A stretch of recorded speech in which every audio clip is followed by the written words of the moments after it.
Halo teman-teman, selamat jumpa kembali dengan saya Leonardo Rimba dari komunitas Spiritual Indonesia. Kali ini kita akan berbincang-bincang tentang perjalanan spiritual pribadi oleh seorang teman kita, Mas Eko Sanyoto. Seperti biasa, kita akan dipandu oleh influencer kita, Mas Wahyudi Apriansyah.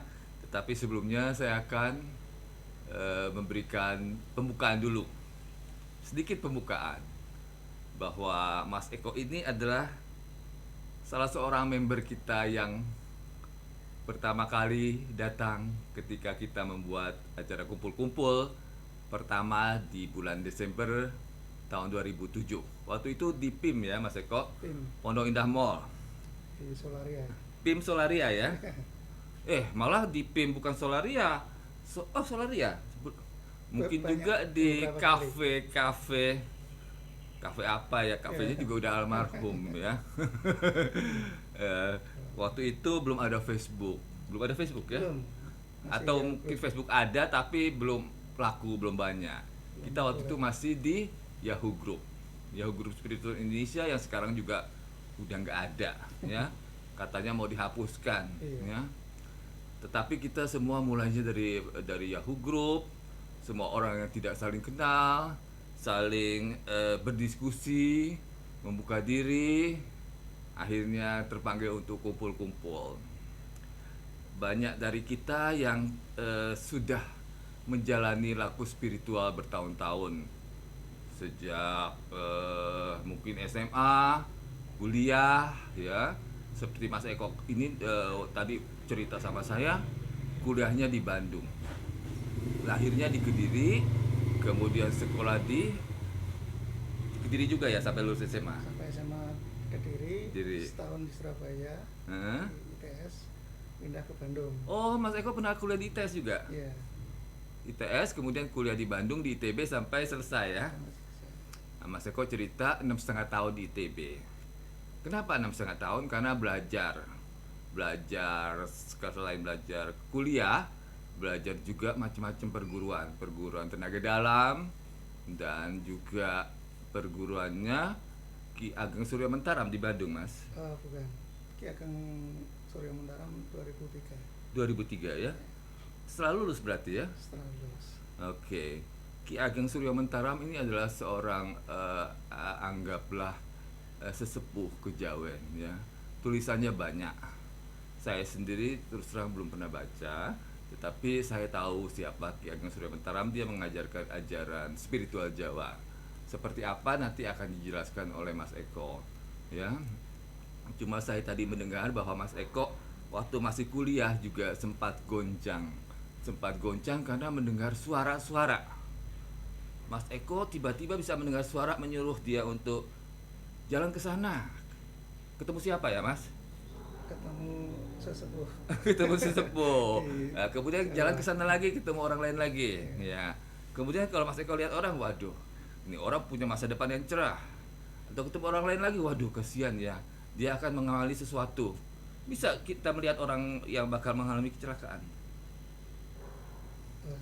Saya nggak sampai berkira seperti itu. Nggak sampai berkira seperti itu, tetapi datangnya sesuatu di dalam kepala yang mengajak berbicara itu ternyata menghambat kuliah, sehingga Mas Eko sampai 6,5 tahun ya kuliah di ITB ya, malah hampir DO ya Mas. Hampir DO. Sempat ngeblank. Ngeblank. Wah, ngeblank. Hmm. Ngeblank artinya tidak bisa berpikir ya, tidak bisa berpikir tapi masih bisa berbicara ya. Masih. Dan itu ternyata dalam sudut pandang orang spiritual dianggap ada sesuatu yang masuk, mengikuti ya. Nah, siapa itu yang mengikuti, siapa itu yang masuk, apakah berupa energi ataukah berupa roh, nanti akan dibahas oleh Mas Eko bersama Mas Wahyudi Apriansyah ya. Cuman saya mau menambahkan bahwa yang seperti itu bukan sesuatu yang aneh, itu umum.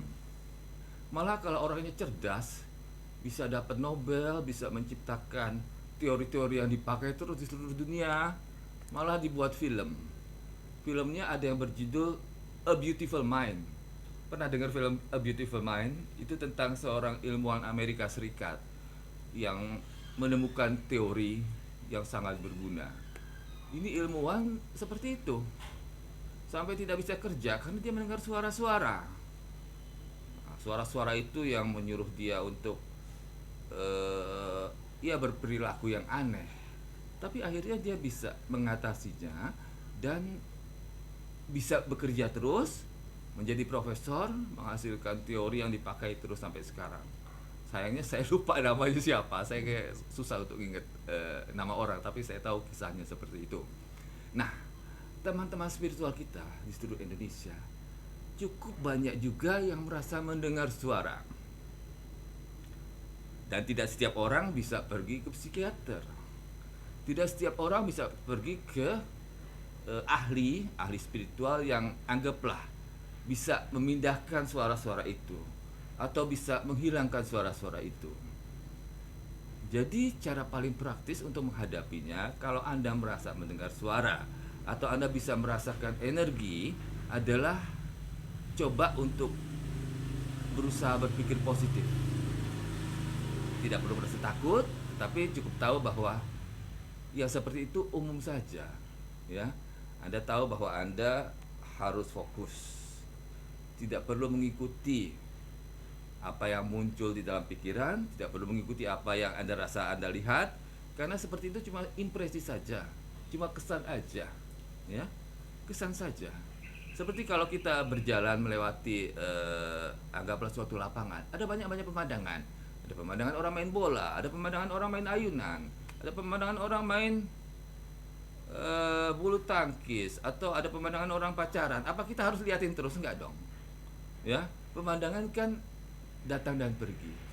Jadi kesan-kesan yang muncul di dalam mata seolah-olah kita melihat itu juga datang dan pergi. Kita tidak perlu ngeliatin, kita tidak perlu perhatikan terus. Ya. Ini perlu juga saya ungkapkan sekali-sekali, nggak banyak, bahwa kalau Anda merasa seperti itu, tidak perlu merasa sedih, tidak perlu merasa takut, tidak perlu merasa stres. Karena saya mengalami sendiri, pernah ada seorang teman perempuan yang sampai nangis-nangis di depan saya, bilang tidak mau melihat yang seperti itu. Saya bilang, ya kamu tidak perlu sampai nangis-nangis, tidak perlu merasa kerepotan, tetapi cukup tidak usah diperhatikan. Kalau merasa ada sesuatu yang muncul, tidak perlu diperhatikan. Nanti juga lewat lagi. Ya. Dan bukan berarti Anda tidak boleh ke dokter. Yang seperti ini ada dokternya khusus, dokter spesialis jiwa, psikiater. Kalau agak parah bisa dikasih obat, dan kalau parah sekali itu obatnya harus diminum kontinu seumur hidup. Dan kalau begitu bukan berarti Anda tidak bisa hidup normal, bisa saja. Yang tidak bisa normal adalah kalau Anda memaksakan diri untuk lebay. Ya. Kalau lebay artinya Anda merasa, waduh ada yang datang ini dari reinkarnasi macam-macam lah, raja ini, ratu itu. Kalau kayak begitu seumur hidup saya jamin Anda tidak akan sembuh. Kenapa? Karena Anda membuat cerita sendiri. Anda membuat diri Anda jadi aneh sendiri. Kita orang spiritual memang, kita mengakui ada energi, kita mengakui ada roh, tetapi kita tidak membuat sesuatu yang memang ada menjadi tambah aneh, tidak. Kita menempatkan segalanya sesuai porsinya. Yang namanya roh, ada roh manusia, ada roh hewan, ada roh alam. Oke. Tapi apa berarti kita manusia ini harus ikut-ikutan sampai melebur begitu jauh dengan alam? Sampai begitu aneh, sampai lupa diri segala-galanya? Tidak. Untuk stabil, kita harus menempatkan diri kita sendiri di mana? Sebagai kepala rumah tangga, sebagai seorang ayah, sebagai seorang suami. Bukan berarti kita harus sampai begitu-begitu amat sesuai apa yang dikisahkan dalam legenda ini, legenda itu. Memangnya itu film film ya? Enggak begitu. Sebagai pejalan spiritual kontemporer di Indonesia masa kini, tahun 2020 yang akan segera memasuki tahun 2021 Masehi sebentar lagi, kita tidak harus Sekali lagi saya ulangi, tidak harus mengikuti apa yang dilakukan oleh pendahulu kita. Bukan berarti kita lalu tidak menjadi orang spiritual, bukan begitu. Kita tetap orang spiritual, tetapi kita orang spiritual masa kini, bukan orang spiritual masa lalu. Ya, kita di masa kini, oke, menjelang Natal, oke, bisa pakailah pernak-pernik ini, ya. Tapi lalu menjadi orang, waduh, kayak orang Barat, lupa diri, lupa tradisi Indonesia, lupa keaslian Indonesia. Enggak lah, saya biasa-biasa saja. Nggak perlu heboh. Waduh, Mas Leo sudah mau jadi orang Barat begini begitu. Terus jadi orang Barat bagaimana? Haram? Tidak. Mau jadi orang Barat, mau jadi orang Timur, mau jadi orang Tengah, Utara, Selatan, sama saja manusia juga.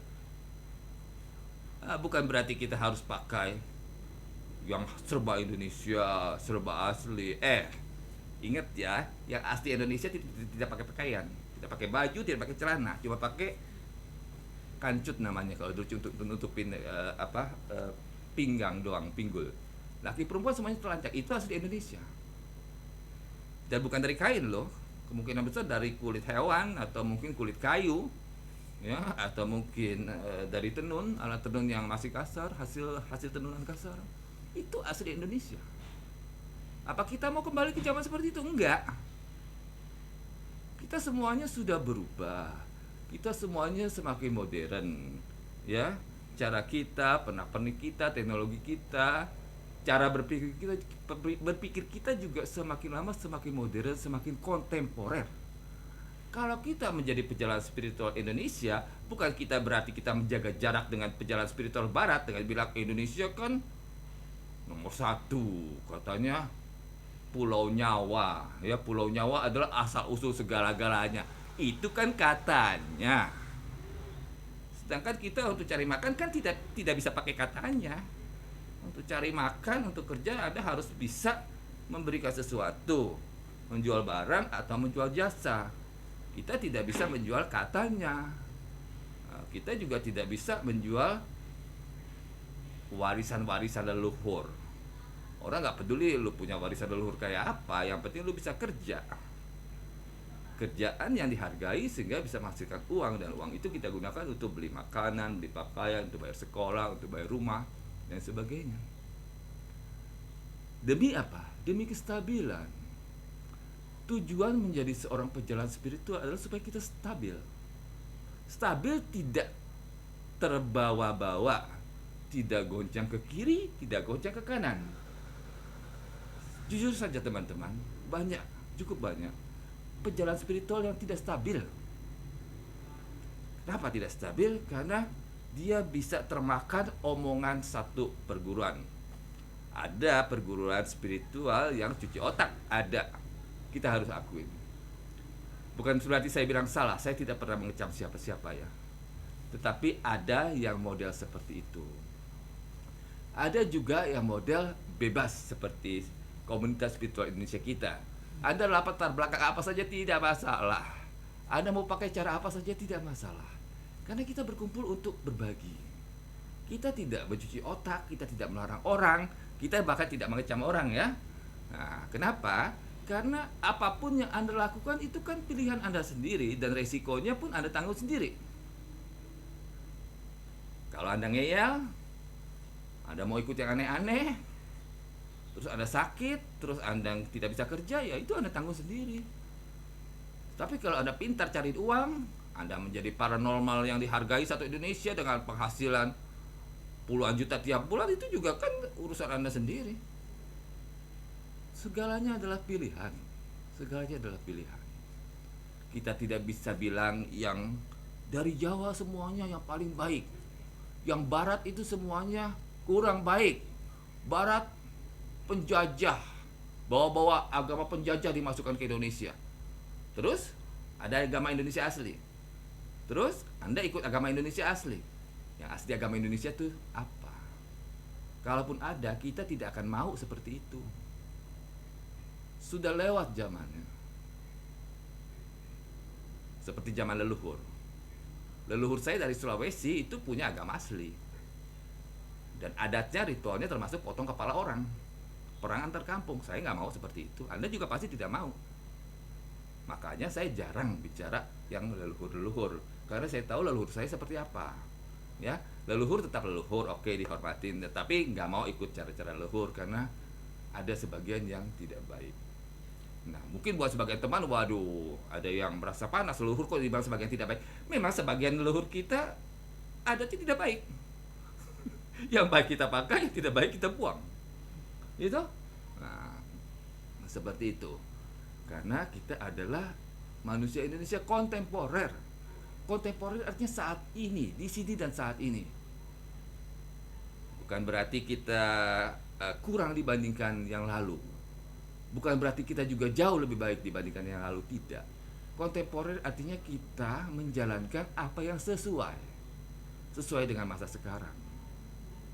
Memang kita berasal dari, anggaplah, akarnya di masa lalu. Akarnya di masa lalu, tetapi kita adalah buahnya, dan buahnya itu di masa kini. Ya, kita harus menjalani apa yang kita lihat di depan mata.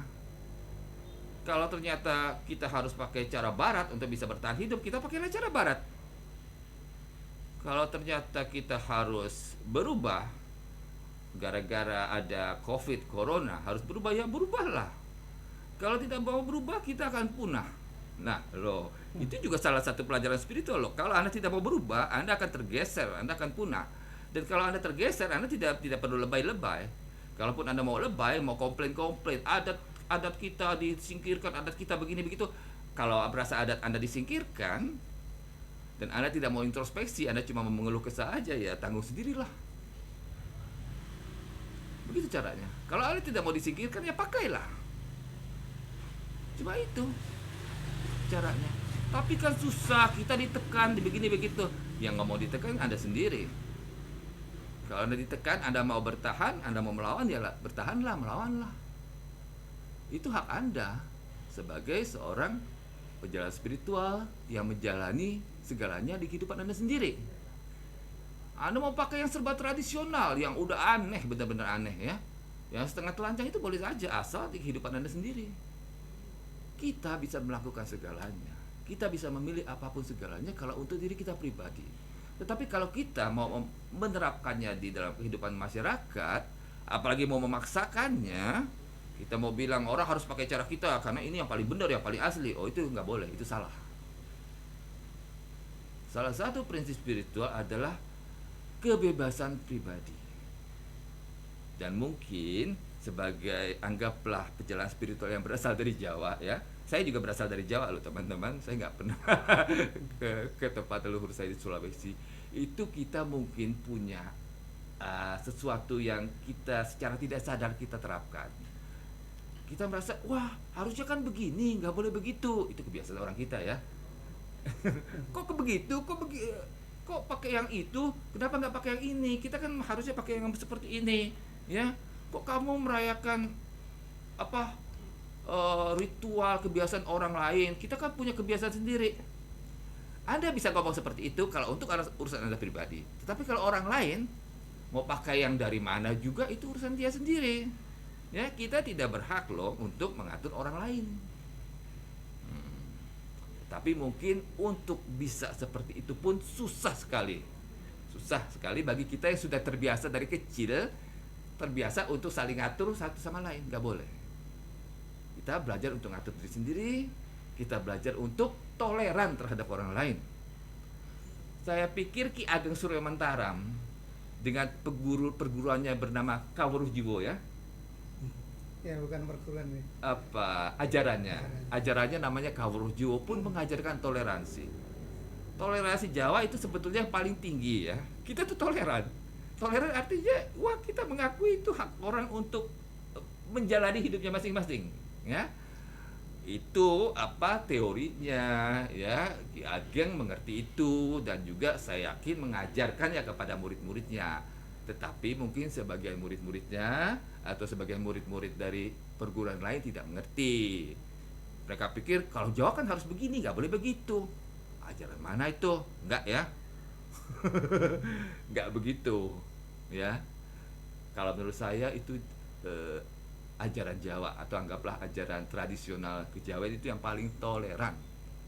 Kalaupun ada yang merasa ini Jawa, itu bukan Jawa, kita harus pakai yang Jawa, yang asli, yang leluhur punya. Itu sudah overdosis. Yang namanya Jawa itu menerima segalanya yang datang dari luar. Asal baik. Kalau baik diterima, ya. Kalau tidak baik, tidak diterima, tidak dipakai. Tetapi kalau orang lain mau pakai, ya itu urusan orang. Yang penting kita mengatur diri sendiri. Seperti itu menurut pengertian saya. Dan itu saya terapkan di kehidupan saya sendiri. Untuk apa? Untuk supaya stabil.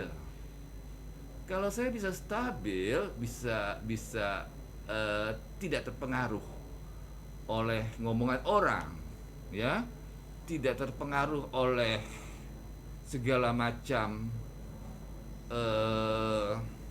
anggaplah kecaman orang, ya, anggaplah segala macam ujaran orang ini macam-macam lah, dibilang beginilah, dibilang begitulah, saya tidak peduli. Kenapa? Karena ini hidup saya sendiri.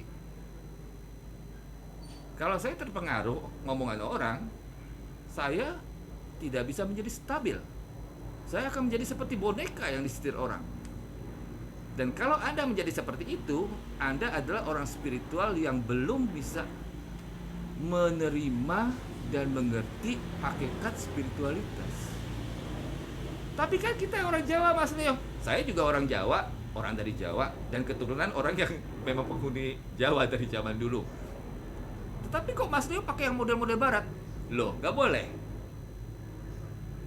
Iya, harusnya yang dari leluhur. Oh, begitu. Nah, kalau saya mengikuti aturan-aturan yang orang lain buat, hidup saya menjadi tidak tentram. Hidup saya menjadi tergantung dari apa yang orang lain suka. Orang lain suka, saya dipuji, saya ikut. Orang lain tidak suka, saya dikecam, saya tidak ikut. Akhirnya saya jadi apa? Saya jadi boneka. Mungkin cukup banyak yang mengalami seperti itu. Dan kalau Anda sudah sadar, lebih baik tinggalkan dan cobalah berusaha untuk menjadi diri sendiri. Saya pikir ajaran-ajaran Kawruh Jiwo yang nanti akan diuraikan oleh Mas Eko Sanyoto ini pun akan berputar di sekitar itu. Bagaimana menjadi orang yang stabil, bagaimana menjadi orang yang bisa berguna bagi diri sendiri, keluarga, dan masyarakat. Walaupun tentu saja istilahnya itu bahasa Jawa ya. Mas Eko ini akan menguraikan dengan bahasa Jawa yang saya juga tidak mengerti. Tapi saya bisa menangkap artinya, oh artinya begini. Ya, saya tidak ngerti bahasa Jawa, tapi saya bisa ngerti artinya. Saya nggak bisa bicara bahasa Sunda, tapi saya bisa mengerti kalau ada yang ngomong bahasa Sunda. Seperti itu ya, teman-teman. Dan kalau ternyata Anda cuma bisa mengerti sebagian, nggak apa-apa. Dengerin aja. Suatu saat Anda akan mengerti. Setelah melihat, Anda akan mengerti. Setelah berhari-hari kemudian Anda baru mengerti, nggak apa-apa. Kita tidak ada yang mengejar. Kita juga tidak mengejar target. Nah, ini satu lagi. Kita tidak ada yang mengejar-ngejar dan kita tidak mengejar target. Jadi kita jalan sesuai apa yang ada, sesuai kemampuan kita. Itu tidak berarti kita harus, waduh, kita kan harus macam-macam lah, memuliakan ini. Enggak lah, siapa suruh memuliakan ini itu, ya? Enggak ada yang suruh. Anda sendiri yang mau. Kalau Anda mau dan Anda kerepotan, ya Anda tanggung sendiri. Tapi kalau buat saya, kita tidak dikejar-kejar. Saya tidak merasa dikejar-kejar. Saya tidak harus mengejar-kejar. Saya cuma merasa saya harus stabil bagi diri saya sendiri supaya saya bisa ikut membantu orang lain. Kalau saya tidak stabil, bagaimana saya bisa membantu orang lain? Oke, teman-teman, silahkan mengikuti bincang-bincang kita dengan Mas Eko Sanyoto yang akan dipandu oleh teman kita Wahyudi, ya. Oke, silakan Mas Wahyudi. Oke, terima kasih Mas Leo. Apa kabar Mas Eko? Oke, baru nyampe ya Ya. dari tadi. Kita kasih salam dulu buat para sahabat spiritual Indonesia di rumah ya. Baik, Sampurasun, Assalamualaikum warahmatullahi wabarakatuh. Rahayu buat para sahabat di seluruh Indonesia. Bertemu lagi bersama saya Wahyudi Apriansyah. Kita hari ini kedatangan seorang narasumber. Beliau bernama Mas Eko Sanyoto ya, Sanyoto. Nah, itu di Facebooknya juga sama namanya ya. di Facebooknya. Sama beliau ini asli dari mana Mas Eko kalau boleh Kediri. tahu? Dari Kediri, Jawa Timur. Nggih. Saya juga ada darah Jawa Timur sedikit. Mojokerto ya. Mojokerto. Jadi apa namanya, di Kediri itu masih banyak sawah ya? Masih ya? Iya. Jadi saya punya kenangan di Kediri waktu itu. Oh. Itu daerah apa ya yang dekat Jombang itu ya? Ada petilasan air langga itu, sawah-sawah ya. Daerah sawah, daerah mana? Adan atau masih terus? Masih dekat-dekat Jombang sih. Oh, setelah Pare berarti ya. Pare. Oh. Pare Kediri ya. Nah jadi ceritanya saya waktu itu ada temen daerah situ. Jadi kita ke sawah. Nah itu ada petilasan di tengah sawah itu. Jadi kalau musim tertentu itu datang brahmana dari Bali, itu ngekos di perumahan penduduk, dan mereka setiap hari ke situ. Dan menurut lontar mereka itu, menurut mereka itu berasal nenek moyang mereka itu dari situ. Oh ya, Ambu Barada. Betul. Jadi para brahmana itu setiap tahun seperti apa namanya, ziarah gitu ya. Seperti itu. Nah saya di situ pernah apa namanya, nunggu teman saya yang itu nyari apa namanya, belut tuh apa bahasa Jawanya tuh. Oh iya, nyari telur kodok. Iya, nyari belut yang gitu. Nah kalau bahasa Sunda itu kan ngurek ya, ngurek belut. Tapi kalau bahasa Jawanya apa ya, saya nggak ngerti ya. Nah ceritanya saya kan nggak bisa, jadi saya nunggu di situ, nyender leleh nyandar gitu ya di petilasan itu. Itu saya seperti masuk alam lain. Saya mimpi, tapi seperti masuk alam lain. Itu kayak zaman dulu. Rumahnya masih sederhana gitu ya, masih bilik-bilik gitu. Nah itu banyak orang kayak pasar. Nah itu, tapi yang aneh saya ingat di situ kerisnya besar-besar, seperti pedang gini kerisnya. Masih ada nggak itu ya keris yang bentuknya seperti pedang? Mungkin masih ada. Masih ada ya. Iya. Tapi waktu itu saya langsung dibangunin, saya simpan sendiri itu kenangan itu. Baik, Mas Eko ini berasal dari Kediri, Jawa Timur. Ya ada sedikit lah kita ini ya, sedikit. Saya ada sedikit Jawa Timur ya, meskipun Sundanya lebih banyak. Nah jadi kita akan membahas tentang Kawruh Jawa ya. Kawruh Jiwo ya. Tema hari ini adalah Kawruh Jiwo Suryo Mentaram. Nah kalau boleh tahu di artinya apa Kawruh Jawa Suryo Mentaram ini, bisa dijelaskan Mas Eko? Kawruh Jiwo Suryo Mentaram itu dulu ditemukan oleh Ki Ageng Suryo Mentaram. Ki Ageng Suryo Mentaram. Ya. Masih hidup beliau? Beliau sudah meninggal. Sudah meninggal. Itu antara tahun berapa sampai tahun berapa? Sekitar 1892 sampai 1962. 1862, 1892 sampai 1962 sekitar. Oh, sekitar 1890-an sampai 60-an ya. Ya. Yang ajaran spiritual ya. Itu apa yang mungkin pokok-pokoknya aja mungkin bisa dijelaskan? Kalau Ki Ageng itu intinya itu mengajarkan Kawruh Jiwo yang menyatakan diri sejati itu bukan kromodongso atau ego. Kawruh itu bukan ego. Diri sejati. Bukan diri sejati. Diri sejati atau aku sejati itu bukan. Aku sejati itu bukan Kromodongso. Kromodongso, Ya. tapi Kromodongso atau ego. Bukan kromodongso atau ego. Jadi kromodongso atau ego itu bukan diri sejati ya. Ya. Jadi apa yang dimaksud dengan si kromodongso itu tukang mengaku aku. Oh, kromodongso itu tukang mengaku-ngaku, mengakui. Ya. Yang suka mengaku-ngaku padahal bukan dia sebetulnya Ya. gitu ya. Jadi dia wataknya tuh galak ampuh, sewenang-wenang, tidak mau kalah. Wah, Suka unggul-unggulan. suka unggul-unggulan. Itu watak ego atau kromodongso. Watak ego. Boleh dijelasin sekali lagi biar lebih dicatat sama sahabat di rumah. Kromodongso itu pertama kromodongso itu dia menyatu dengan karep. menyatu dengan karep. Jadi wataknya galak ampuh sewenang-wenang, Wataknya galah ampuh sewenang-wenang. tidak mau Kita kalah, juga sama seperti itu ya. Terus tidak mau kalah, tidak mau kalah, suka unggul-unggulan, suka unggul-unggulan, selalu merasa celaka, selalu merasa celaka. semacam itu. Waduh, kalau kita sadari banget ternyata kita ada seperti itu ya. Ya, Semua ada seperti itu ya. wajar, itu seperti itu. Jadi bagaimana ini untuk kromodongso ini biar kita Nah, watak kromodongso itu kalau dikonangi, dipahami, dilihat, mm, dia tuh akan malu. Nantinya dia akan pingsan beberapa Kalau? saat. Kalau dipahami, dikonangi, dimengerti gitu. Dia akan malu. jadi kalau dikonangi itu diketemui, di apa lagi? Dilihat, Dilihat, disawang gitu ya. disawangin, Ya, dia akan malu. dia akan malu sendiri ya. Nah, nanti dia akan istilahnya pingsan atau sembunyi. Pingsan atau sembunyi. Iya. Jadi yang muncul manusia tanpa ciri, yang penuh kasih, benar, semacam itu. Jadi memang harus berarti semacam konangi itu semacam mengakui ya, Melihat. melihat. Ya. Kalau sudah melihat berarti Ya, kalau dilihat kromodongso itu malu, sembunyi dia ya. sembunyi. Jadi yang muncul manusia tanpa ciri yang welas asih, benar.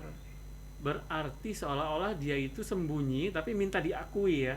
Bukan, Tapi setelah dia didatangin atau diketemui, dia malu sendiri ya. si kromodongso tukang mengaku-aku. Tukang mengaku-ngaku. Ya, dia sering muncul ke depan.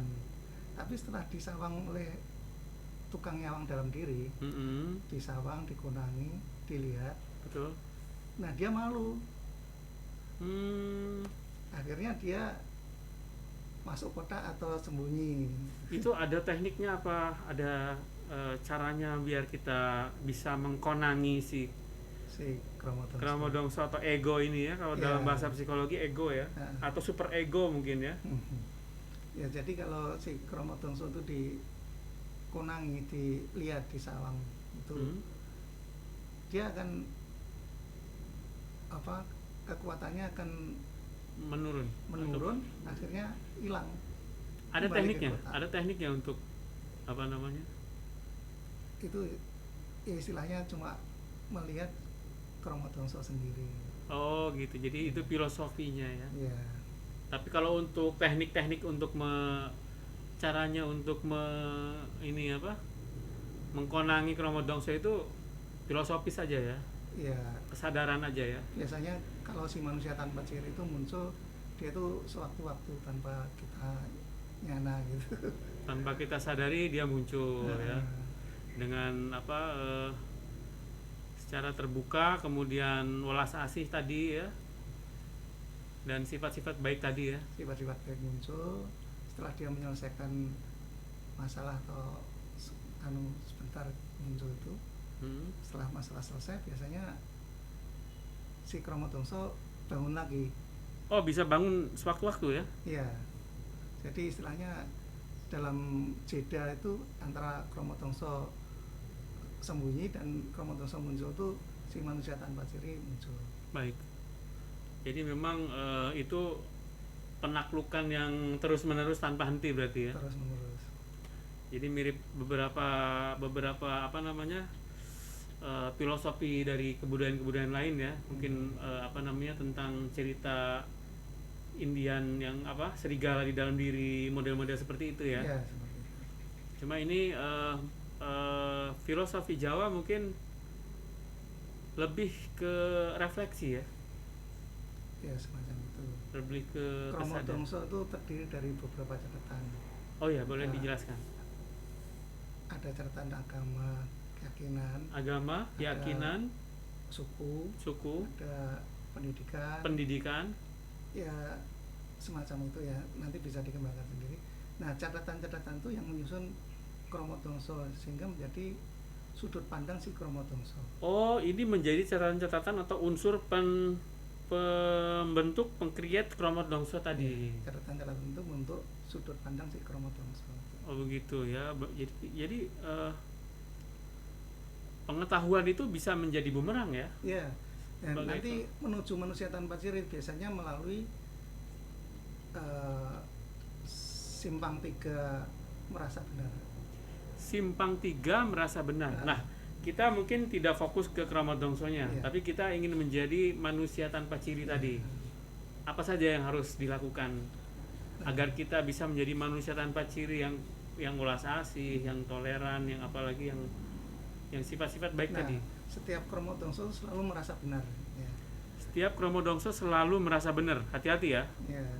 Jadi kalau ketemu kromodongso lain Hmm. rawan untuk berselisih. Oh begitu. Berarti setiap kita juga ada dong. Ya, Bahkan ya naik turun ya. naik turun. Makanya kadang-kadang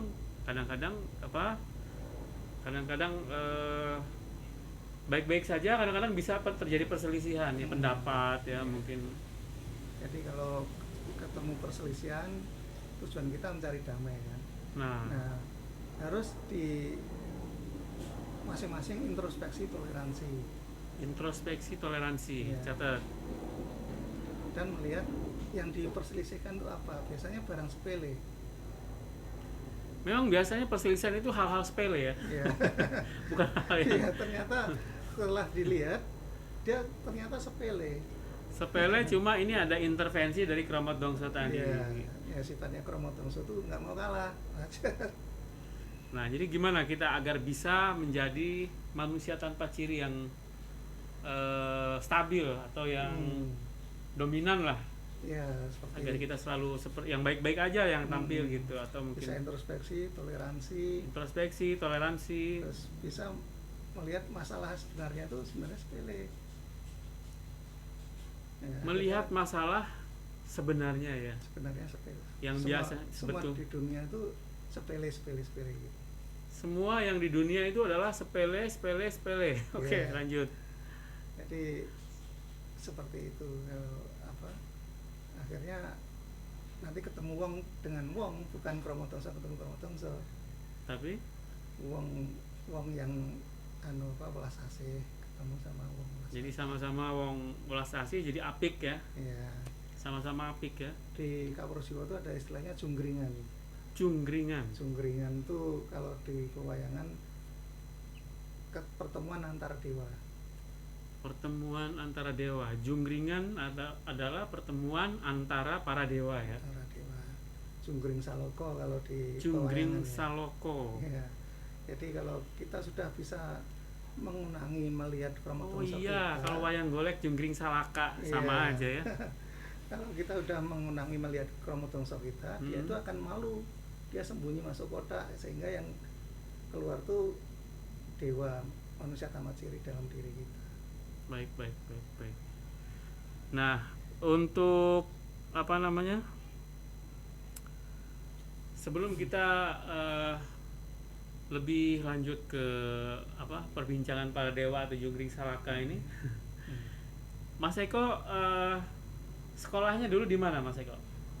Saya sampai SMA di Kediri, Jadi SD, SMP, SMA Kediri. Oke, setahun di Surabaya, setahun di Surabaya, ITS, ITS. ya. Berarti sempat jadi anak kos ya? anak kos. Anak ya. kos ya. Terus Dekat pindah ke daerah Bandung. pantai itu ya, ITS itu ya. Oh, iya. Terus Kenjeran. pindah ke Bandung karena saya waktu itu Dulu pengen jurusan apa di ITS? teknik industri. Teknik industri. Kemudian pindah ke Pindah Bandung, ke Bandung, masuk ambil ke teknik elektro. Teknik Elektro ITB. Ya. Teknik Elektro ITB. Berarti kos daerah mana itu? Kebun binatang? Dulu daerah Lebak Gede. Dulu masih ada Lebak Gede kan. Lebak Gede. Nah, Sebelah mana kebun binatang itu? sampingnya Sampingnya. Iya. Oke. Babakan Siliwangi. Babakan Siliwangi. Sekarang udah jadi stadion ya. Ya, Kayak apa Sabuga. namanya? Sabuga ya. Ya, Ya itu jadi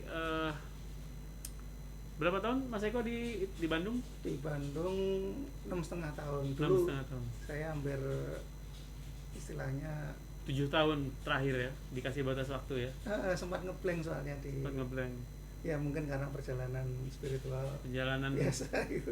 spiritual tiap orang memang ini ya, penuh tantangan ya. Ya kita harus menyeimbangkan diri. Dulu selain kuliah apa kegiatan ekstrakurikuler di kampus apa di Bandung? Apa ikut Hikmatul Iman? Makanya ketemu apa? Belajar tenaga dalam. Tenaga dalam Hikmatul Iman itu? Bukan, saya dulu bunga Islam. Bunga Islam. Sempat juga mau jadi mantunya Kiai. Mantunya Kiai. Yang Kiai Jamari di bunga Islam. Di Bandung? Di Ponorogo. Ponorogo. Tapi waktu itu saya kurang bisa berpikir jernih karena tuntutan saya masih kuliah.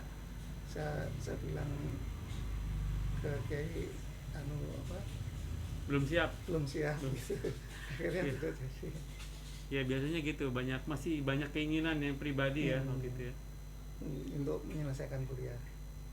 Itu usia berapa Mas Eko? Waktu dengan mau nikah itu, Oh itu sekitar 23.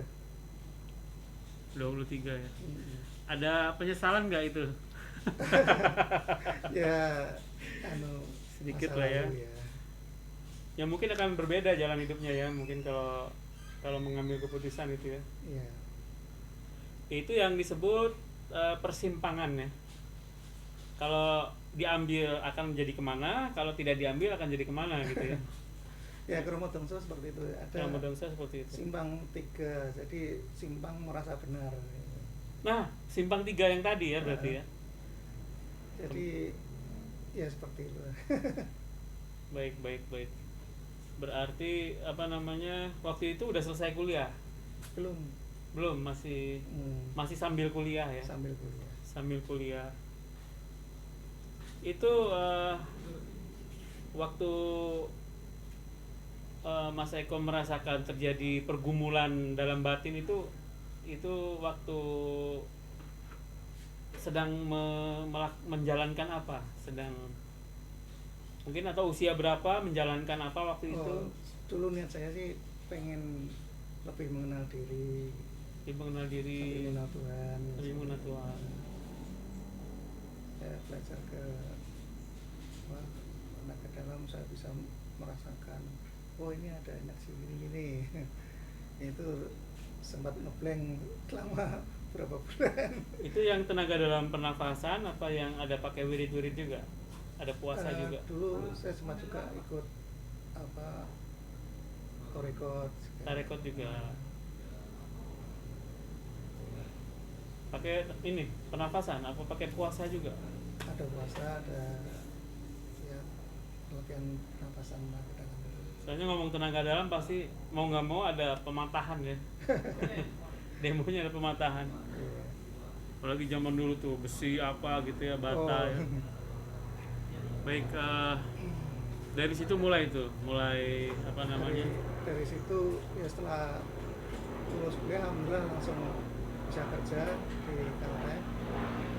Setelah itu di mana, di Sumatera ya? di Rumbai ya. Baru. Saya kontrak 2,5 tahun di sana, terus balik ke Jakarta bantu Pak Habibie meningkatkan SDM Islam dunia. Ada Tahun berapa itu? LSM waktu itu, tahun 99. Wah, waktu Pak Habibie jadi presiden. Pak Habibie jadi presiden ya. Singkat tapi sangat berkualitas. Pak Habibie tidak ada yang hari-hari yang disia-siakan ya Pak Habibie ya. Iya. Jadi betul-betul saya merasakan waktu itu dolar hampir 20.000 kalau nggak salah. Iya. Bisa turun jadi 6.000 ya. Bisa jadi 6.000, memang dahsyat Pak Habibie. Iya. Saya menurut teman saya yang ya masuk ke lingkaran dalam beliau gitu ya. Beliau bekerja itu tahun 90 ya. 99 ya. 99. Bekerja dengan komputer 3 ya. Betul nggak? Bekerja komputernya 3 gitu ya. Semuanya aktif. emang tidak mudah menemukan sosok seperti beliau lagi ya, seorang teknokrat ya, seorang yang disia-siakan juga oleh bangsa ini. Hmm. Penemuan-penemuannya. Oke. Setiap beliau ketemu orang itu, beliau kayak tahu isi hati orang itu. Jadi orang itu mau bicara apa, Pak Bibi udah menjawab apa yang jadi unek-unek tamunya itu. Ya mungkin ilmu laduni atau apa ya. Betul. Itu seolah-olah apa namanya? Terbaca ya semua ya energinya. Saya memang punya penyesalan sendiri dengan Pak Habibie di usia terakhir beliau ya. Saya itu sering ke Taman Makam Pahlawan Kalibata, tapi saya datang siang, Pak Habibie itu pagi. Oh. Padahal saya pengen banget ketemu beliau gitu. Saya baru tahu setelah dia meninggal itu ternyata dia setiap Jumat itu datang ke Kalibata.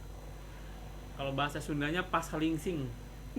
Jadi saya datang, pulang, beliau datang. Beliau datang, pulang, saya baru datang. Jadi padahal saya pengen, satu keinginan saya cuma foto bareng. Belum kesampaian. Nah, jadi pernah menjadi timnya atau direkrut sama Pak Habibie apa gimana? Semacam LSM. Semacam LSM. Apa aja ininya yang dilakukan di dulu kegiatannya itu untuk meningkatkan SDM Islam dunia. Jadi mengundang profesor-profesor Islam seluruh dunia, mengadakan konferensi apa? Seminar gitu, di mana Islam itu maju. Gitu. Itu masih ada nggak sampai sekarang? Karena Pak Habibie udah nggak jadi presiden, akhirnya kan itu dananya antar negara, jadi udah nggak dilanjutkan. Apa dilanjutkan sama Oki apa lain-lain? Sepertinya nggak dilanjutkan. Karena terus terang saya juga kalau misalkan ada semacam jurnal seperti itu, saya juga ingin saya kan nulis buku juga ya, ya tentang Islam dan tentang Al-Quran juga, ya saya ingin mengasih presentasi gitu di jurnal tersebut. Jadi Al-Quran Islam tapi basically spiritual gimana ya? Jadi seperti itulah kurang lebih. Jadi memang dalam dunia modern ini kita mencari sesuatu yang rasional ya. Mencari sesuatu yang rasional dan bermanfaat, dan terutama adalah 3E. Efektif, efisien, dan ekonomis terutama ya. Nah, itu kan teknologi kan seperti itu kan ininya kan. Inovatif. Iya, inovatif. Kemudian semakin ekonomis lagi, yang dulunya mahal, semakin murah gitu ya. Bahkan free ya. Kalau yang saya tahu Tesla itu dari tahun sekian itu udah menganggap bahwa energi itu sebetulnya free dan unlimited ya. Baik, setelah dari Pak Habibie ini kemudian apa nih Mas Eko yang dijalani atau mungkin kerja di mana gitu? Setelah selesai dari Pak Habibie, saya menerjemahkan karya paten. Apa karya patennya Mas Eko? Dari orang luar negeri yang mau dipatenkan. Oh gitu. Ke Indonesia. Karya orang luar negeri apa karya orang Indonesia? Orang luar yang mau dipatenkan di Indonesia. Oh gitu ya. Misalnya apa aja? Contoh satu aja misalnya. Misalnya sikat gigi elektronik namanya gitu ya. Oh, sikat gigi yang listrik itu. Gitu ya. Apalagi contoh? Ya banyak lah. Banyak lah ya. Pokoknya teknologi ya. Itu paten itu bisa apa aja yang bisa dipatenkan? Macam-macam. Kalau paten itu ada bidang mesin, elektro, farmasi, sipil, macam-macam. Kalau judul buku bisa dipatenkan nggak? Judul itu biasanya di merek atau apa ya? Merek ya? Biasanya. Oh merek ya. Ada. Oke. Kemudian mendalami hal-hal yang paten ya, hak paten. Kemudian apa lagi nih Mas Eko? Kebetulan akhir-akhir ini kerjasama dengan teman untuk pengembangan efisiensi energi di. Wah, ini menarik nih. Soalnya saya juga sangat tertarik dengan efisiensi ya, terutama ekonomis, karena bangsa kita ini orangnya pengennya yang selalu ekonomis. Hmm. Gimana? Bisa dijelaskan sedikit Mas Eko tentang efisiensi energi ini? Efisiensi energi ini nantinya ya bisa untuk daerah-daerah terpencil pengen bikin listrik, mungkin ada CSR pengen nyumbang daerah itu dibangun misalnya PLTA. Oh, pembangkit Ya. listrik tenaga air ya. Atau pengen mencari sumber air bersih bisa juga. Berarti bikin sumur berarti. Biasanya lewat satelit dicari daerah yang mengandung airnya. Oh, begitu ya. Baik.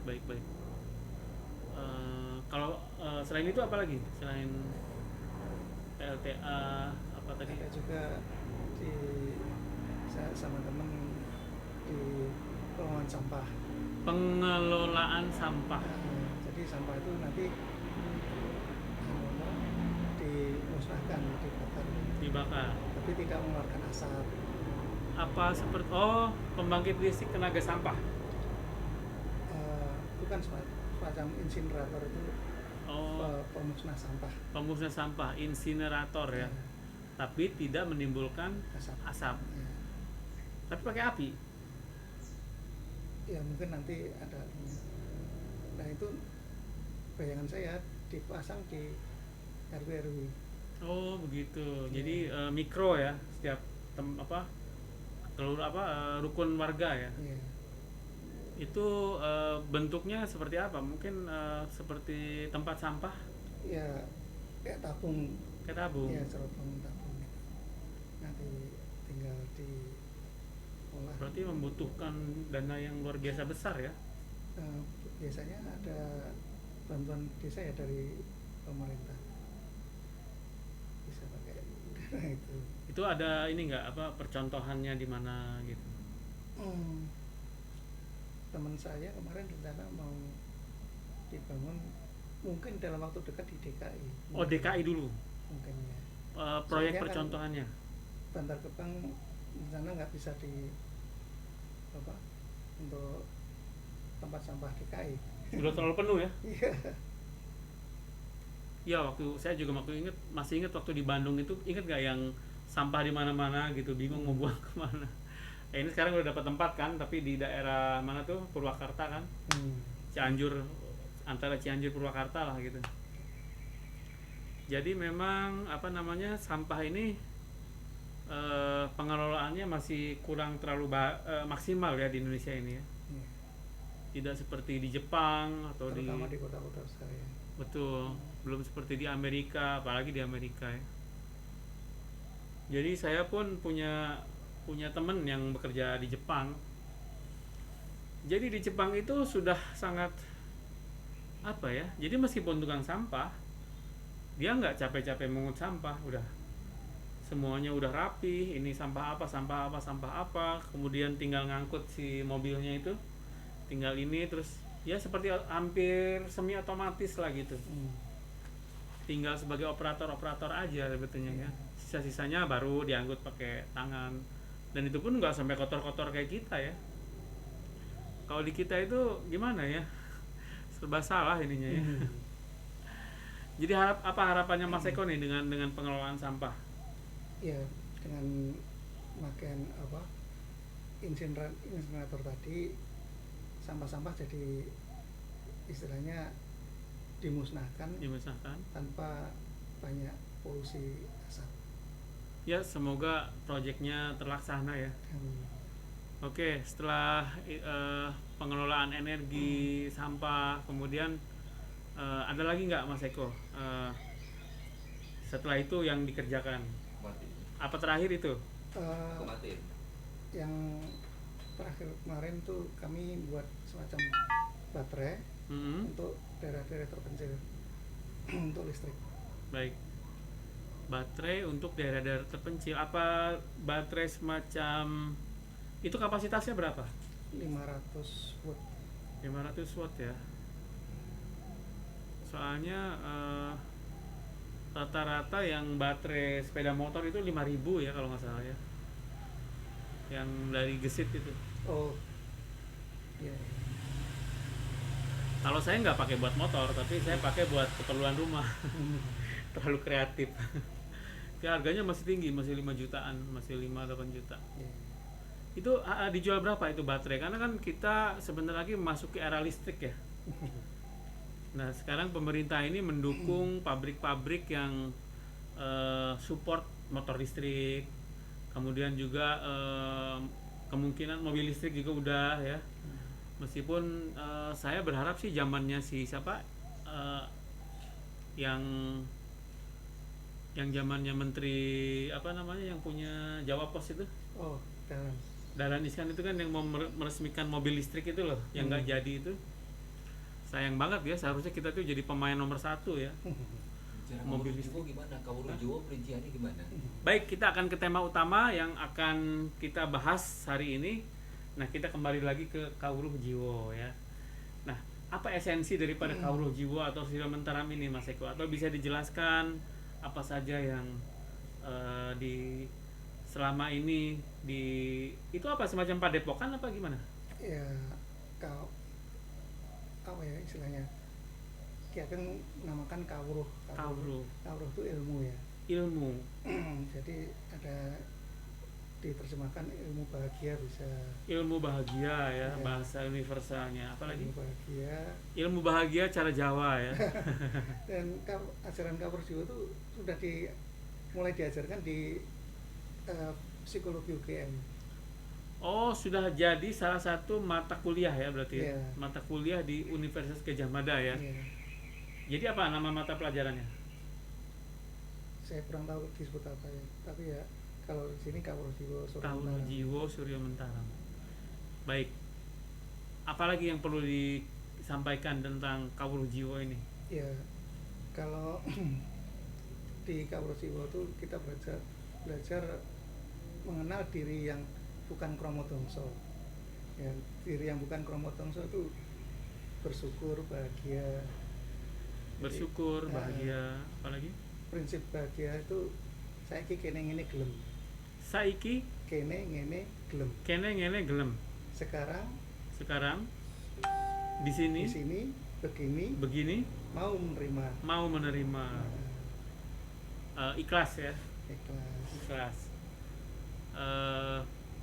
Apalagi Mas Eko? Saya ini apa kehabisan pertanyaan nih, bisa dijelaskan mungkin lebih. Nah, itu kalau dalam hidup antar manusia, antar kromodongso itu kita perlu melewati tadi istilahnya jembatan merasa benar tadi. Harus introspeksi, toleransi, dan bahwa masalah itu sebenarnya sepele gitu. Baik. Apalagi? Sehingga muncul istilahnya keilahian, manusia tanpa ciri itu ya sebenarnya Oh, jadi manusia tanpa ciri ini adalah sifat-sifat ilahi. keilahian. Ya kalau orang agama menyebutnya ilahi, sebenarnya ya dalam diri manusia tanpa ciri yang bahagia. Yang bahagia. Baik ya, sangat menarik ya. Sebetulnya apa namanya, mungkin kalau lebih detailnya mungkin banyaknya dalam bahasa Jawa ya. Iya. Tapi sekarang udah mulai banyak. Udah ada translate. Udah. Itu ada bukunya apa mungkin? Ada betulnya. Apa judulnya mungkin? Ilmu bahagia, Kawruh Jiwo. Itu hampir mirip dengan yang di ini enggak di apa yang sudah internasional itu? Banyak sarjana luar yang belajar Kawruh Jiwo juga. Oh, banyak juga Ya. dari luar. Orang-orang Ada dulu, bule ya. orang Prancis. Orang Perancis. Ada juga profesor Jepang yang belajar Kawruh Jiwo. Oke. Berarti sebetulnya sudah global ya. Ya. Kawruh Jiwo itu sudah sampai ke sana ya. Ya sebenarnya Kawruh Jiwo itu milik jagat, jadi diserahkan ke jagat kembali. Milik dunia. Ya. Udah sudah kemana-mana. Cuma mungkin sekarang udah mulai berkurang ya ininya apa karena ini sekarang itu komunitasnya udah kurang aktif apa gimana? Iya, anu, kami ya mungkin karena Ki Grangsang putra Ki Ageng ini masih hidup tuh udah tua ya, jadi beliau masih kemarin tuh sakit-sakitan, jadi kurang bisa Itu anaknya Ki Suryo Mentara. ya bisa dilakukan. Kami biasanya kalau Junggringan tuh di rumah beliau, Oh, kalau boleh tahu daerah mana? daerah Pondok Labu. Oh, Pondok Labu. Sini dong deket ya. Ya dekat sini. Jadi antara Depok dan Pondok Cabe. Baik. Nah, Tapi kita sebenarnya ngobrol ini juga semacam Junggringan. semacam junggringan. Ya, jadi Junggring Salaka. Junggring Salaka. Jadi kalau kita udah paham Kromo Tongso akan malu, dia akan masuk kota istilahnya. Baik. Berarti kita ini sekarang berdua ini lagi junggringan ya, Iya. tanpa disadari ya. Jadi memang bisa jadi nih kita kasih judul junggringan aja. Bisa. Jadi kita membuat format acara ini juga sebetulnya awalnya tanpa konsep, tanpa rencana. Ada ide seperti ini melihat grup Spiritual Indonesia waktu itu bubar ya, Iya. terpecah belah, pengen ketemu nggak bisa gitu ya, akhirnya kita bikin seperti ini. Dan mungkin untuk awalnya ya kita tampilkan satu persatu ya, seperti sekarang ini Mas Eko, sebelumnya ada Mbak Rini Chandra, ada Mas Bambang Budiarto, ada Profesor Hendra Isander, kemudian Kirama, pokoknya yang dulu inilah profesi apapun kita tampilkan. Jadi Mas Eko ini bukan praktisi atau misalkan healing, itu bukan ya? Saya kadang-kadang ikut bantu. Ya. Nah kemudian tapi sehari-hari kerja ya, Iya. kerja sebagai owner bisnis. Lewat online. Lewat online. Baik. Nah, jadi bisa nih kalau misalkan rekan-rekan sahabat spiritual di rumah mungkin membutuhkan atau mungkin ingin konsultasi dengan Mas Eko, mungkin apa yang Mas Eko tawarkan, misalkan belajar Reiki, misalkan belajar tenaga dalam. Nah, misalnya kalau Mas Eko gimana? Saya kurang tahu ya kan. Kalau saya prinsipnya jalani aja lah, Jalan aja. apa adanya. Jadi bukan Kalau kerja ya kerja biasa.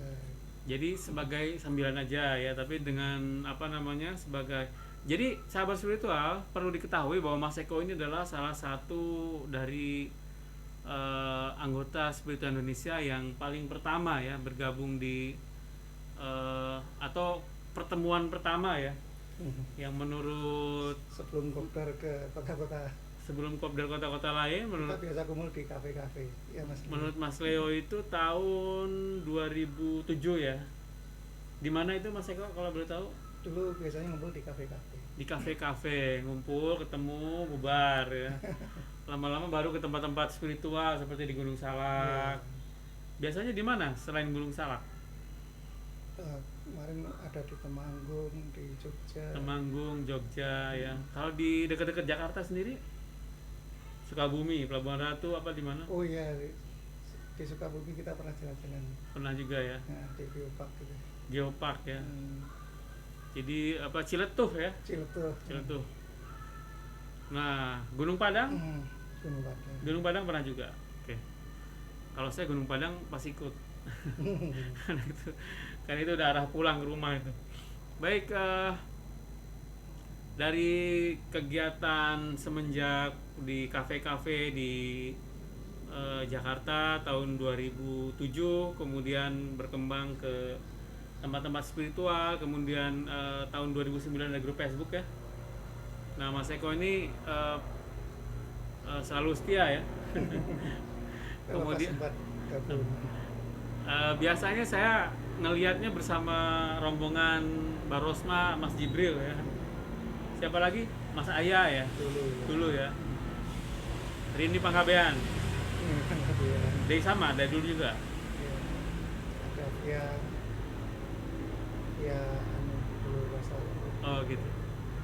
Jadi ceritanya saya itu ketemu Mas Eko itu lagi di rumahnya yang Ratih ya. Tahun 2015. Ingat nggak? yang salah paham itu ya. Ya, jadi ceritanya saya itu sama Ko Gunadi ya, sama Mang Indi ya. Jadi lagi di ruang tamu ya, saya di ruang belakang ya. Selesai acaranya yang Rati, pas ke ruang tamu, loh siapa ya? Loh siapa ya? Tapi wajahnya kayak inget gitu. Padahal saya baru pertama kali ketemu, bener. Sama Mas Ayah, kayaknya akrab gitu. Itu apa ya? Fenomena apa? Apa dejavu? Dejavu, tapi Mungkin di masa lalu pernah ketemu. kapan ya ketemu di mana ya gitu. Saya mikir akhirnya ternyata baru kenalan, padahal kayaknya udah lama ya. Iya. Jadi itu pertemuan itu sebelum ada kegiatan kosmik di Bogor ya, kemudian ketemu sama Ki Anom dan lain-lain ya. Nah jadi sangat unik ya, sangat unik pertemuan-pertemuan itu. Kalau boleh tahu Mas Eko mendalami setelah mendalami kawruh Surya Mentaram ini, apa yang dirasakan? Apa mungkin waktu itu lagi kuliah zamannya begini-begini roller coaster jiwa gitu?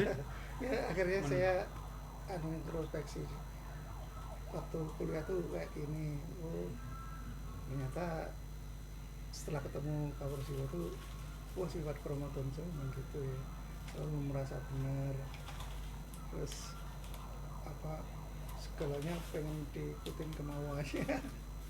Tapi memang setiap manusia itu dalam diri kita memang ada sifat seperti itu ya. Iya ya, kalau disadari bahwa itu Kromotonso, dia akan luruh. Intinya menyadari ini Kromotonso nih gitu ya. Kemudian dia akan tiba-tiba Ya kekuatannya jadi berkurang. Yang penting mengakui dulu ya. Memang ada banyak teknik yang digunakan ya sebetulnya ya. Nah itu digunakan juga oleh saya. Itu saya kan menerjemahkan kenapa sih kalau dalam Islam itu istighfar itu diampuni dosa gitu. Astagfirullahaladzim, kok kenapa diampuni dosa astagfirullah itu? Apa artinya astagfirullah? Astagfirullah itu artinya kan ya Tuhan ya Allah ampunilah aku bersalah, ampunilah aku ya. Nah berarti begini, sebetulnya bukan, tapi ada juga orang yang astagfirullah tapi sambil melotot gini, astagfirullahaladzim tapi sambil marah nadanya ya, matanya melotot. Padahal artinya adalah ampuni saya salah gitu. Nah saya menerjemahkannya lain lagi. Jadi kalau kita nah ini kan memang ada namanya nahwu sorof apa gitu ya, aturan-aturan dalam Islam itu ya. Saya menerjemahkannya, makanya saya bilang bahwa apa yang saya terjemahkan ini adalah kontemporer, rahasia di balik rahasia, jadi nggak umum gitu, karena ini pengalaman saya pribadi. Silahkan kalaupun itu tidak benar gitu, silahkan argumentasi, tapi intinya adalah semua persoalan di seluruh dunia ini adalah karena, kalau bahasanya Mas Eko adalah Kromotonso, kalau menurut saya adalah saya benar, saya paling benar, Anda salah. Nah itulah sumber daripada perdebatan, permasalahan, bahkan perang ya, karena merasa saya benar. Tapi kalau kita paham esensi dari istighfar bahwa saya salah, ampuni saya, mungkin kamu benar. Nah kalau esensi istighfar itu dipahami, tidak akan ada tuh namanya, perdebatan ya, mungkin keributan atau mungkin bahkan perang ya, nggak akan ada. Karena kalau misalnya terjadi sesuatu, oh mungkin kamu benar, saya salah, maafin saya. Ya itu esensi istighfar yang saya jadi apapun persoalannya ya Anda benar, saya salah. Itu kromo dongso itu langsung begini ya. Karena nggak ada lagi tuh merasa benar ya. Karena merasa salah yang di jadi itu sedikit ya dari isi buku saya. Udah baca belum? Jadi itu namanya The Secret Quantum Quranic Healing. Jadi healing dengan bahwa esensi istighfar itu adalah mengakui saya salah, mungkin Anda benar. Kalau setiap kita mengakui setiap persoalan kita, mungkin kamu benar, saya salah, itu keramat dongso langsung hilang. Jadi selain keramat dongso apalagi nih? Ada step berikutnya nggak? Mungkin yang perlu disampaikan. Kromo dongso biasanya ngikutin karab. Sifat karab itu bulur mungkret. Kalau karab keturutan, dia akan mulur. Oh, semakin diikutin, semakin diturutin. Kalau pelaksanaan dia biasanya karab itu akan naik lagi, pengen apa? Oh, semakin dia terus naik. Semakin karabnya itu diiniin, malah dia semakin kalau terlaksana dia akan tambah lagi. Tambah jumawa gitu ya. Pengen yang lebih tinggi lagi. Pengen lebih tinggi lagi. Terus kalau biasanya setelah itu mentok, nah dia mulai mungkret. Mulai mengkeret. Mulai nggak terlaksana. Mungkret atau mengkeret? Mengkeret. Jadi turun sampai dia udah merasa pas di situ. Oh, baik. Berarti ego atau persoalan atau masalah itu jangan dibiarkan sampai membesar ya.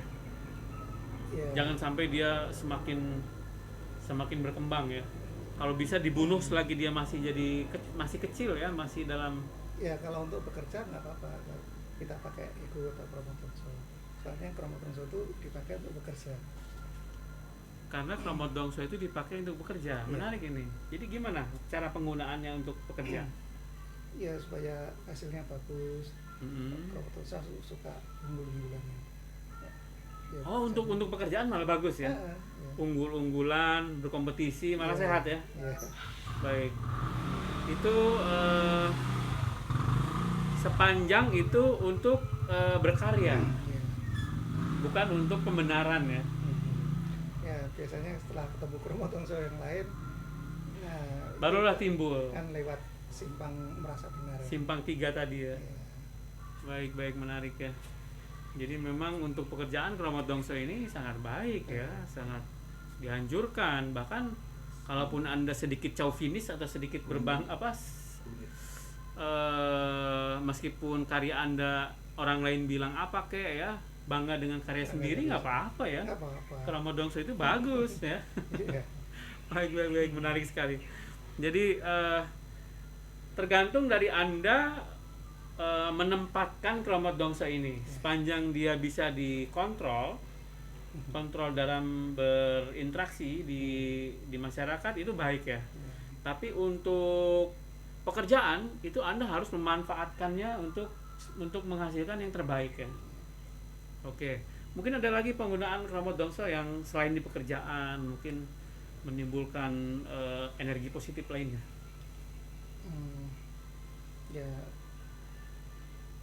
Ya kromo dongso bagusnya untuk bekerja. Untuk bekerja.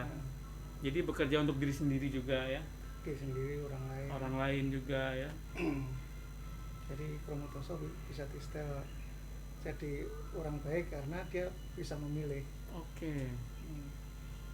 Ini kuncinya, disetel ya. Jadi kuncinya adalah penyetelannya.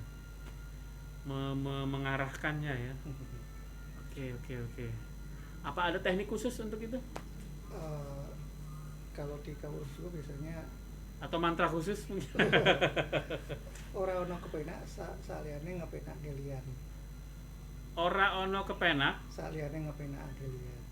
Saliyane ngepenak kelian. Ngepenake liyane. Jadi tidak ada rasa enak selain mengenakan orang lain. Wow, keren ini. Ini filosofi yang harus kita hidupkan kembali ya. Bersama. Jadi tidak ada yang enak. Tidak ada rasa enak selain mengenakan orang lain. Jadi tidak ada yang paling kalau bahasa kekiniannya, zaman now-nya, tidak ada yang paling membahagiakan selain membahagiakan orang lain. Mungkin begitu ya secara ininya ya. Jadi kita bahagia bersama.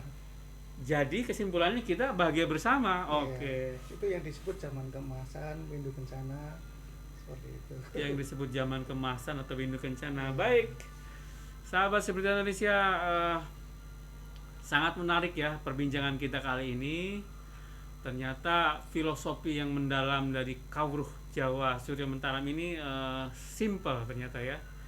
Jadi intinya adalah bagaimana kita membahagiakan, tidak yang paling membahagiakan diri kita adalah membahagiakan orang lain. Dan kalau kita sama-sama bahagia, maka akan timbul zaman keemasan. Baik, mungkin itu yang bisa kita sampaikan dalam bincang-bincang kali ini dengan Mas Eko Sanjoto. Mungkin kita akan bertemu di lain kesempatan, Mas Eko. Dan saya menyampaikan dari Candi Cabe lokasinya, Studio Spiritual Indonesia. Pamit dan undur diri untuk acara kita hari ini. Semoga menjadi manfaat buat para sahabat semua dan bisa diambil intisarinya ya untuk kebaikan kita bersama dalam memperbaiki jiwa atau spiritual kita masing-masing. Baik, saya undur diri. Sampurasun. Wassalamualaikum warahmatullahi wabarakatuh. Rahayu.